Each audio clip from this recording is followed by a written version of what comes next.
Well, welcome to another episode of The Art of Feminine Negotiation. I'm excited to be here with you. I'm your host, Cindy Watson, and I can't wait to introduce you to Marjorie Hope, who I think you're just going to love and get loads of valuable information from. So welcome, Marjorie. It's so great to have you here. Welcome. Thank you, Cindy. It's my honor to be here with you. Yeah, for our listeners today, we're going to be talking to Marjorie about negotiating past division through diplomacy. I'd met Marjorie recently and just had to have her on the show. I thought our missions are very aligned. And for those of you who may not know her, she's an accomplished author, entrepreneur, and advocate for global connection. She's got postgraduate certifications from the London School of Economics and from Harvard University. And she's the founder of America Connected, which is an international nonprofit dedicated to teaching cultural diplomacy worldwide. So a lot of the negotiation principles that I believe in and believe will make a difference to change the world, Marjorie's out there advocating for as well. So we're definitely kindred spirits. So tell us, Marjorie, how did you come to do this line of work? What got you inspired? I did a lot of traveling, and everywhere I went, people were amazing. They were all the same. They believed in different things. They had different ideologies, different religions, different ways of doing things. But what I found is at the end of the day, people are people. And I can give you a quick example if you'd like. Sure. I was on a train. I was in Dubai, and we had gotten kind of lost, and I was holding the pole of the train as a girl came in all dressed in in her outfit of that culture. And I said, I wonder if I could ask you some questions so I can learn about your culture. And she was young, and she said, absolutely, like maybe in her 20s. But when she was done, and she was so gracious, and then her stop came first, I noticed a sheik looking at me from the corner of his eye in the back. I went, uh-oh, maybe I've done something wrong. And so I just smiled and said, by the way, a smile is the #1 universal communicator. Yeah. So I did smile, and I said, I hope I didn't offend you, but I wanted to find out about your culture. And he smiled and laughed and said, nah, I don't care about that. I only care about making money. And I laughed, and I said, because I was so surprised by that answer, I said, well, Yeah. when I was in the town, it seemed like a lot of people didn't like me. And he said, oh, it's not that. It's the older people that aren't used to the internet, and they haven't seen as much of your culture or understand it. Yeah. So I said, that makes sense. I wonder if I could get a picture. And the words came out of my mouth before I really thought it through. Yeah. I thought he's not going to want it. He said yes. So I said, oh my goodness. So we went to get the picture, and the highlight of everything I had been believing in at that point, that I was realizing in my head what was going on with the world, he went like this, a thumbs up. Yeah. And I actually have that in my book. Yeah. And I will never forget that. As different as he and I were, a sheik and me, different ideologies, religions, color, women, man. And yet he recognized it didn't really matter, that we were just people. Yeah. I saw this over and over and over again wherever I was at. And I don't believe in a lot of the political nastiness that we see right now. And that's what got me to this point, is that people really are just people. Yeah, I love that story. I think that's great. And you'd mentioned your book, which Connect Diplomacy. Love the title, by the way. I think it's fabulous. What was the inspiration for the book? Okay, so I was involved with politics, and honestly, the nastiness was really getting to me. And I went, this is not what it's about. We are all people. It's fine to believe in different things. We all believe in so many different things, but it's the respect that was missing from everything. Yeah. And here's the thing. In the world, Cindy, we can all believe in whatever we want. And everything we believe in, and social media is another avenue within this that gets us believing certain things. The whole thing is, that's fine, but it's the respect. Have respect for each other. And then once, even though you may not agree, but once you respect someone, everything else is okay. Yeah. Yeah, no, I totally agree. And it's interesting that for me, that was one of the motivators to start the Art of Feminine Negotiation, because I thought, being in the legal profession for so long, very competitive, right? Even our language and our legal systems are very competitive, and started looking at the broader picture and thought, this is why the world's so out of balance. We are so conditioned to define success based on a competitive model where it's exerting power over others. And the world is better served. And frankly, we get better outcomes for everybody when we come from that place of, respect and dignity and compassion and empathy and rapport building. So I'm totally on side with you. So let's dig in today's divided world. I mean, you said we're seeing an increasingly divided world. What are some steps that we can take to connect through our differences? Yeah, so, and everybody does believe in so many different things. I mean, you have to imagine if we can make a positive impression in our world, you can be inspired that although our world does have problems, we do have cultural differences. We're really not so different after all. The Yeah, steps you can take to make a difference and connect step by step with our world. Again, like I said, step one is a yeah, smile, which yeah. I love. really is a universal communicator, Yeah, expressing friendliness and gratitude. But it also includes an understanding and acceptance of cultural differences, yeah, showing respect, being open-minded, building relationships, and the willingness to engage with others. By following these tips, we really can connect our world. And I think that's what the biggest positive impression as I traveled around different countries in the world was, in that we really can make a difference, and it's just respecting each other. yeah. I love that you use the word respect. It really resonates with me. I mean, I grew up in a low rental apartment complex in what was considered a tough neighborhood, mostly just working class though, and very blue collar. And my dad, I remember as a young kid always instilling us that everybody deserves to be treated with dignity and respect. And he used to always say, and if you work in a hospital, I don't care if you're the brain surgeon or the janitor, both jobs are equally important, and one can't do their job without the other. And people used to laugh when I'd say that until, invariably, if caretakers go on strike or in work stoppages, entire organizations are shut down. So it turned out he was right. So let's talk about cooperation versus conflict, and I know you, like me, believe very much in a cooperative approach. I'm sure in politics you saw a lot of dirty play and a lot of conflict mentality. I'd love your perspective on the kind of outcomes you get using a conflict versus a cooperation approach. Well, it's a matter of negotiation. Negotiation involves diplomacy. Yeah. And here's the thing. In our world, okay, diplomacy sometimes does fail. But in a world where conflicts can escalate, like, for example, to war, or Yeah. attempts at diplomacy seem futile, the questioning of the efficacy of the diplomacy as a conflict resolution tool is natural. Yeah. But dismissing diplomacy based on specific failures, that would be an oversimplification. You see, diplomacy is it's nuanced and multifaceted process, which entails dialogue, communication, and finding the common ground to address the differences peacefully. But Yeah. by embracing and respecting, again, I'm using respecting, Yeah. but our differences, we really can cultivate a positive mindset that encourages growth and development on a global scale. Yeah. Because let's face it, we're no longer just sitting here all by ourselves Yeah. on a little island. Yeah. We deal with the whole world every single day. Yeah. Absolutely. It's funny when you say diplomacy, let's take a little step back first. Explain what that means and how we can use it better. Yeah, diplomacy is more a way of respecting each other. Yeah. It's a Diplomacy is just being able to accept that we are all different, but let's use those differences. In fact, if it's okay, I'm going to kind of deviate over to social media for a Sure. second, because one thing I have noticed, and this is something that it's kind of been, is it connecting us or disconnecting us? Yeah. And this is kind of a part of what you were saying.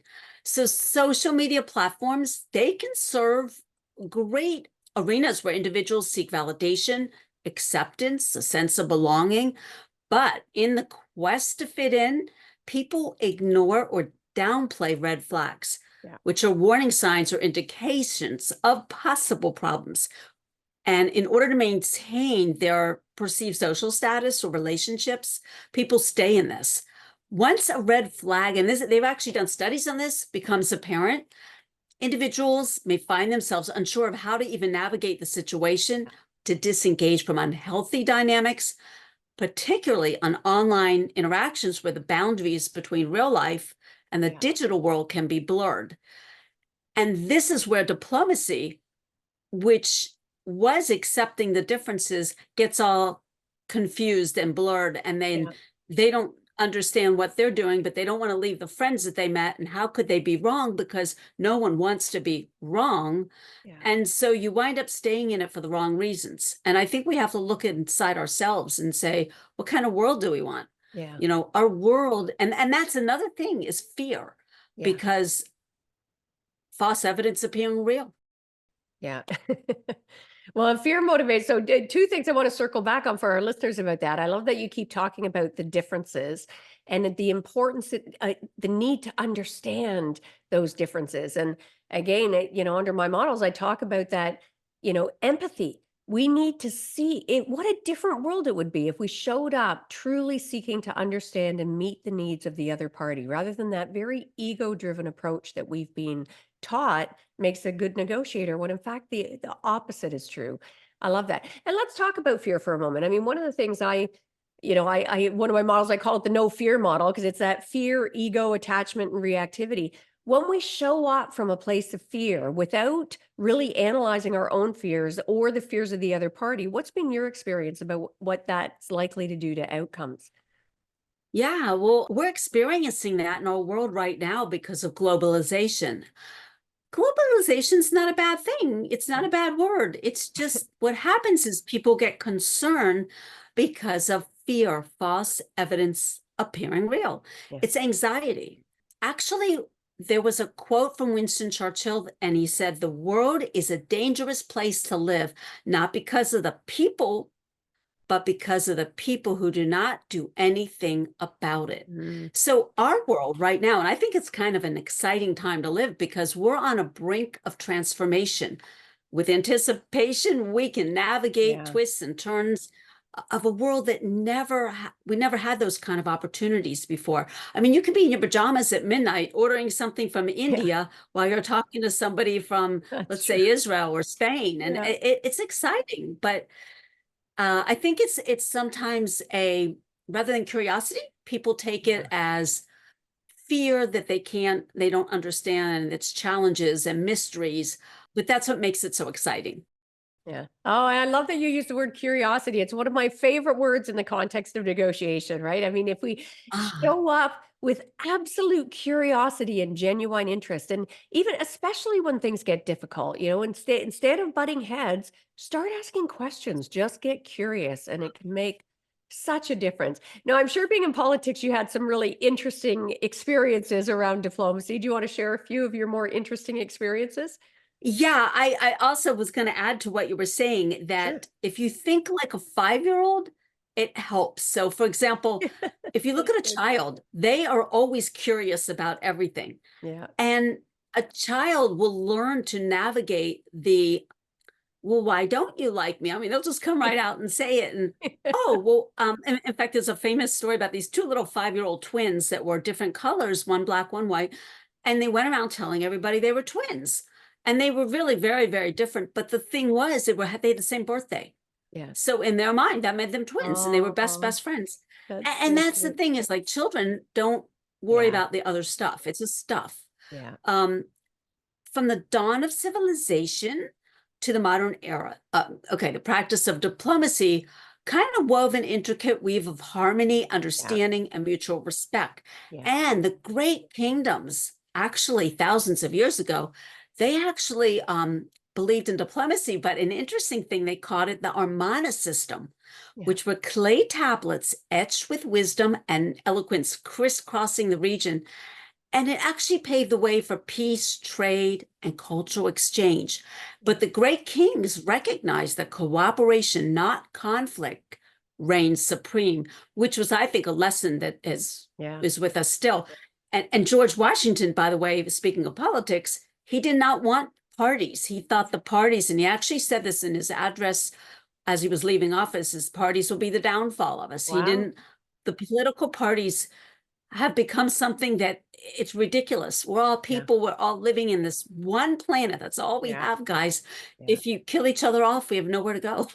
yeah. So, Well, and I like when you circled back on the child thing because I think it's so important. In so we could learn so much just invoking our inner child. I mean, from a negotiation and diplomacy perspective, when you think of it, I mean, kids, they're not afraid to ask why. They ask questions, they get curious.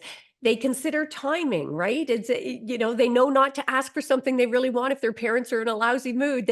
They're more strategic about, you know, the when, and they're not afraid to ask for what they want as well. And we, as adults, somewhere along the way, we seem to lose those Yeah, basic it, intuitive it was, skills. I was involved, like I said, with politics, getting back. Sorry, I deviated from what That's you were okay. asking It me. was a good deviation. And I was shocked because I was actually went to dinner or lunches, senators, congressmen, even presidents, and it was a privilege, but it really did come with a cost because my commitment to uniting people over dividing them, it cost me dearly, dear friends. Oh, And so I was like, wait a minute, I was an insider with you guys, but my political beliefs shattered that illusion. And it kind of turned me into an outsider because I'm sorry, but I believe in a country where yeah, political differences are resolved through dialogue, yeah, not division. yeah. And this was a real problem on Facebook because I actually incurred death threats from people I had gone to lunch and dinner with. Wow. And I'm like, you guys, if this is the way you're taking politics, there's something wrong Yeah, because it's okay to disagree. yeah, And we just have to get along and be curious about each other, why we think the way we think. yeah, One quick story, I was in Italy and I remember looking up at the balconies. I was in Rome and it seemed like everybody had the Roman flag, like on the Italian flag on their balconies. And at first I thought, wow, that's kind of nice. The government no, wait, that didn't happen that way. They put their flag out because they love their country as much as I love my country. And I know wow. that sounds so funny, Yeah. but I had been taught that we're the only ones. And look, we're not. We have a big, beautiful world Yeah. out there, and we should all love it and be curious about it. That's so good. That's so good. And it's and that point that you focused on about disagreements, I so agree. Disagreements are the path to growth. I mean, if we only surround ourselves with people who believe the same things we do, and there's never any Yes. disagreement, we are absolutely going to stagnate, right? It just personally, you know, professionally, and on the global scene. So I totally agree with you on that. I think it's so important. I love disagreements because you Yeah. learn from disagreements, Yeah. you grow from disagreements, Yeah. and you are able to, between two people when they're disagreeing, find that commonality and then realize it's okay. We both Yeah. disagree, but we can agree to disagree. Yeah. And really at its heart, like the word conflict, when you look it up in the dictionary, I mean, it is horrific. I love reframe conflict and just see it as an opportunity because really every disagreement, every Yeah, potential conflict is it an is. opportunity to learn and grow and for both parties to come up with potentially better outcomes, right? Well, Cindy, in my book, I actually had over 100 countries write in of these were all people that either I knew from other countries around the world or they knew somebody and they knew somebody. And they wrote in, and there's actually 60 in the book as to Yeah. why we need to connect with each other. Interestingly, in broken English, the best they could, they Yeah. all said the exact same thing was Wow. that we need to connect in order to be friends in the world and have peace. Now, this is interesting. I had one girl write me from Iran, and she said, I will only, put something in your book if you put in writing first that you will withhold my name, that I will never be known. So I wrote in the book, I of course I said no problem. And she wrote Yeah. me what she wrote, and I put name withheld per request. But she actually told me she could be killed for having written that she wanted to be friends with all of us. Wow. What I also have learned through all this process is that people really are people, and Yeah. that it's governments that sometimes try to make the problems Yeah. because the people are just people. We all Yeah. have to eat, we all Yeah. have to go to the bathroom, we Yeah. all have to sleep. We all have basic common needs, Yeah. and it's Yeah. just realizing and recognizing as individuals and as human beings that That's beautiful. respect.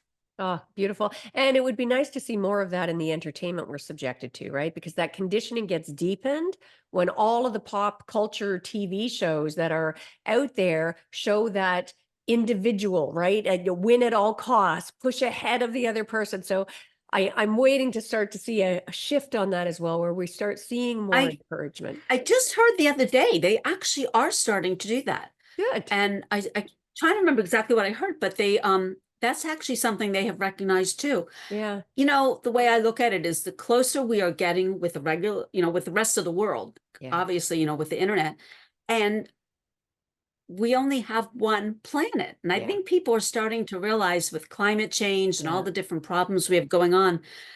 And look, we've had some major things happen with earthquakes and Yeah. fires and floods. Yeah.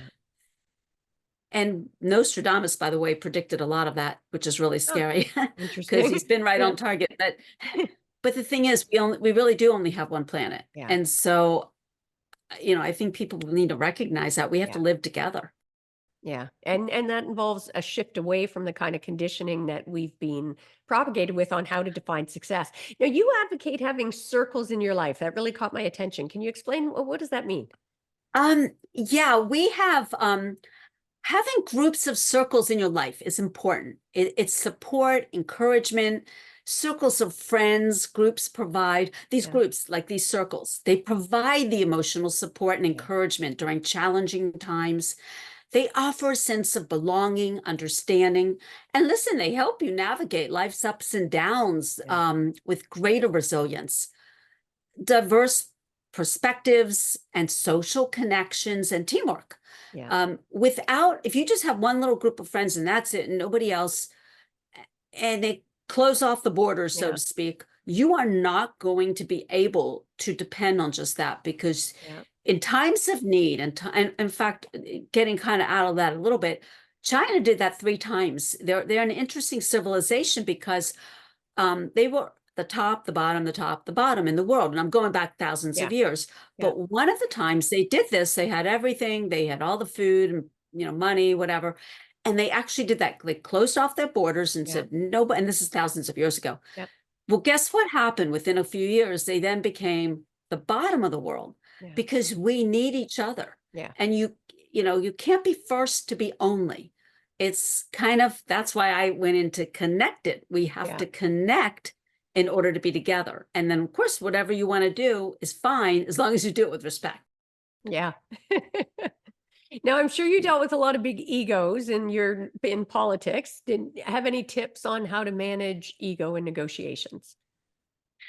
Yeah, I actually, myself personally, other than my change of view on some of the political things, once I sat back and went, wait a second, you know, there's not just an ocean that we can sit back and yeah, that worked, by the way. 150 years ago, there was an ocean that divided us from the rest of the world, and nobody could come and get us. We were pretty much could do whatever we wanted. Yeah. But now, you know, look, we're connected by the internet all over the world. And what I found is actually when I talk to people one-on-one, it really is okay. It's when it's that group mentality, Yeah. which is why, like, okay, so my Facebook account had like, well, I guess I have several different social media accounts. My Facebook has 5,000 people. Okay. So you think about this, you have 5,000 people on an account. Yeah. And I would say things like, hey, we need to connect. We need to not look at this nastiness. Let's look at what we can do, or Yeah. let's not blame this person or that. And what would happen is somebody might write a negative comment, but the bandwagon joined in. Yeah. And that was really sad because they started believing what they were writing. And again, people don't want to believe they're wrong. Yeah. So with the different personalities, one-on-one, I find it really isn't a bad thing, but you know, you're always going to get a few crazies in the bunch that have these outlandish ideas about, no, I don't care. Let's just get rid of the other group. And no matter what we have to do, it'll be just us. Well, guess what? It really will be just us. Yeah. And again, you can't be only, it won't work. It has to Yeah. be an us, meaning Yeah. all of us Yeah. together, Yeah. connected. Great model. I love that. That's why I love the title of your book, you know, that idea about connection and collaboration and cooperation as opposed to that conflict and competition, right? So now what do Well, you you know, yeah, go ahead. Sorry. I was going to say, it sounds like an easy thing to understand, but a lot of people don't. Yeah. Yeah. And again, it comes from that deep conditioning. So the more we have these kind of conversations, though, hopefully the more the light goes on for people because it really is such a simple concept in so many ways. It is. And when I talk to people individually, they actually do go, you Yeah. know what, you're right. I do Yeah. understand that. And I can see that. But again, when you put people in a group with a group situation, they won't deviate from the group because that would make them different, and people are afraid to be, and it's not that they're different, they don't want to be thinking on their own because that might make them wrong. Yeah. And hey, it's okay to be wrong. You're Yeah. not going to be right all the Yes. time, but your Yeah. odds of it are better to be right than wrong. So, Yeah. And I love that circles back to what you're saying before about that fear, right? If we're that fear of being wrong, that fear of being rejected, well, not included in the group. we see a lot of that in the world. Again, I believe we're on a real big intersection right now of old world, new world. Yeah. And what I mean by that, the pandemic fast paced us. Yes. So the old world, things were just a certain way. And then a lot of people used to work 9 to 5, work at a job. And a lot of my friends would say, oh, well, once the pandemic's over, it's going back. And I knew better. I said, it's Yeah. not going back. Guys, think about it. I mean, okay, so I'm a former gymnast. Yeah. And when I got out of college, I actually remember sitting upside down. I know that sounds funny, thinking to myself, how silly it seems to work Monday through Friday, 9 to 5, and then you just have 2 days off. But if you love your world, why would you do that? How does that make sense? It didn't make sense to me. Yeah. So then I realized that younger people, I would call them for different things during the day for work recently, and they go, oh, yeah, I'm rock climbing right now, Yeah. but I'll get back to you later. Yeah. And then I realized that is way our world's changing in Yeah. that respect. As long as you get the job done, as Yeah. long as you believe in what you're doing, and that's another thing we see. Unfortunately, we do have a situation where robots are Yeah. taking over a lot of regular jobs. Yeah. So anyways, all these things, all these different progressions, and it makes people scared. It used to be when people would go out of the country and go travel, they would bring a t-shirt back to you, Yeah. right? But now you could tell someone I went around the world. That's why you didn't hear from me last month. And then go on Amazon, buy 20 t-shirts from 20 different countries.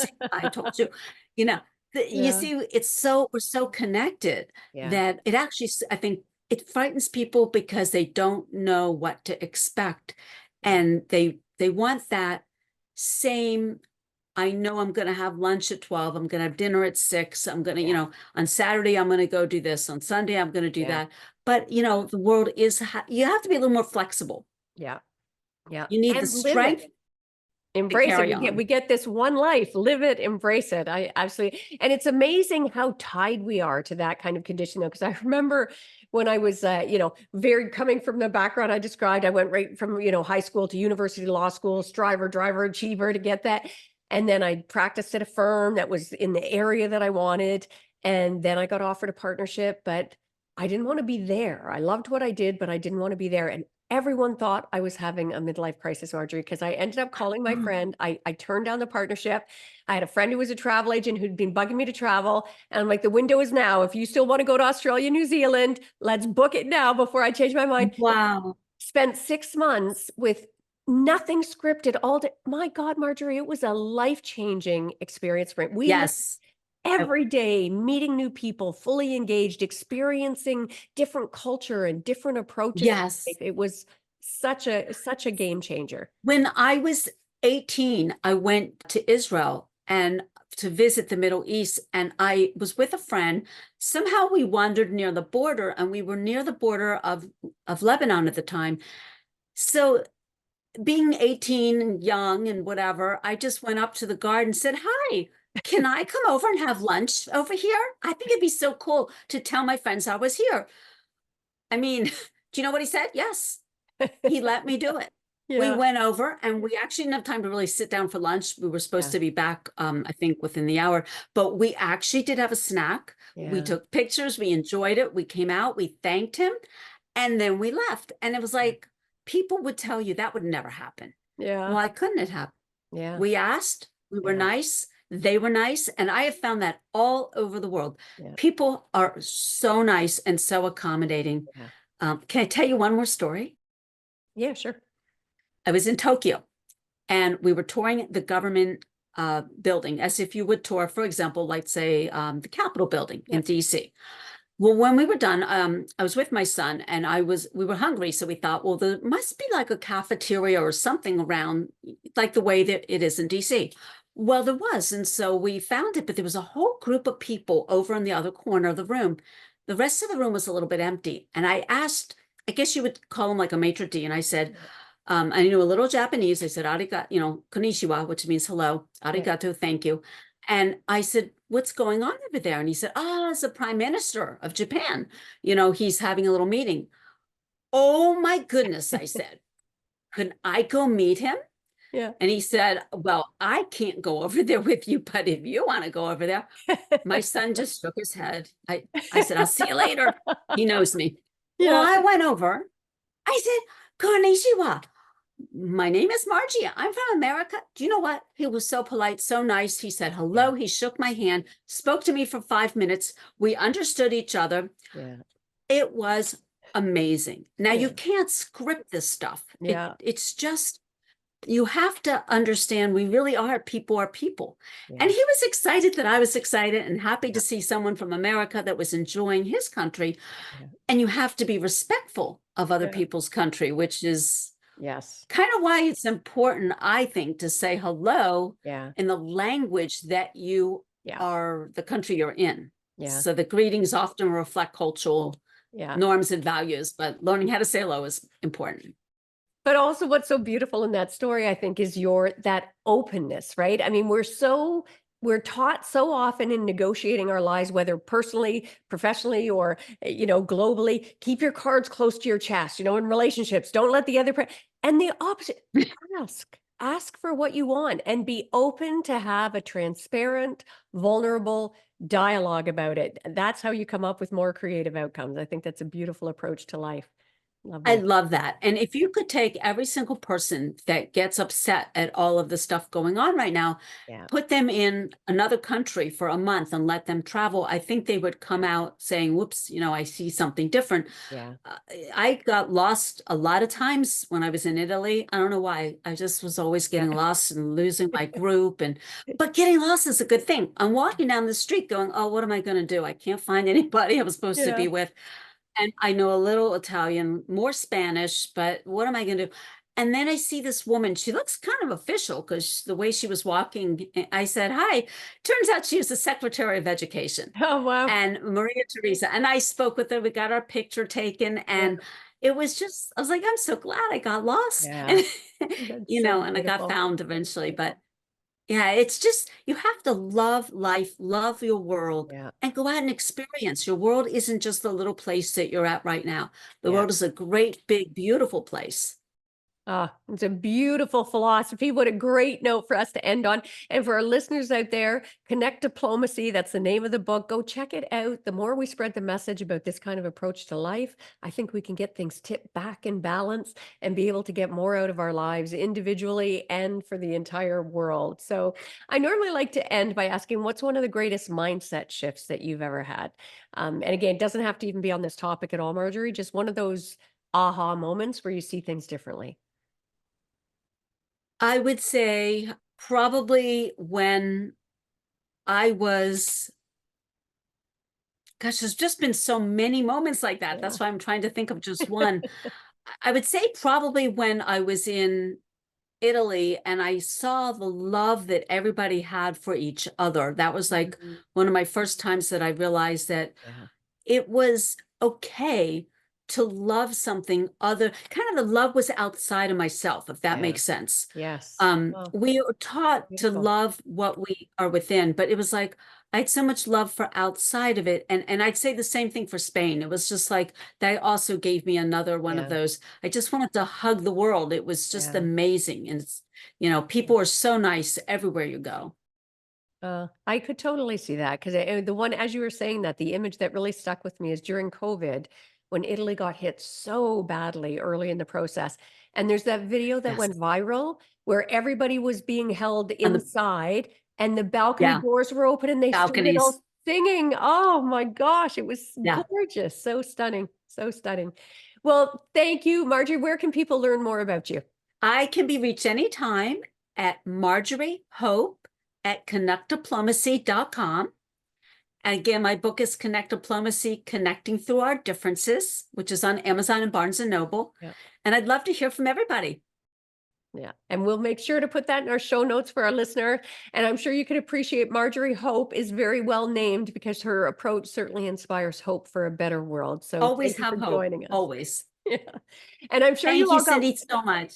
Thank you. And for our listeners, I'm sure you got lots of value from this episode. Make sure to subscribe to the podcast if you haven't. And please give the gift of sharing. This is such an important message. I believe it's a message that can really change the world. So make sure to share this episode with people in your circle as well. Maybe tip the balance for them to be a little more open to exploring the differences that are out there in the world and how we can grow from them instead of being in a fear place from them.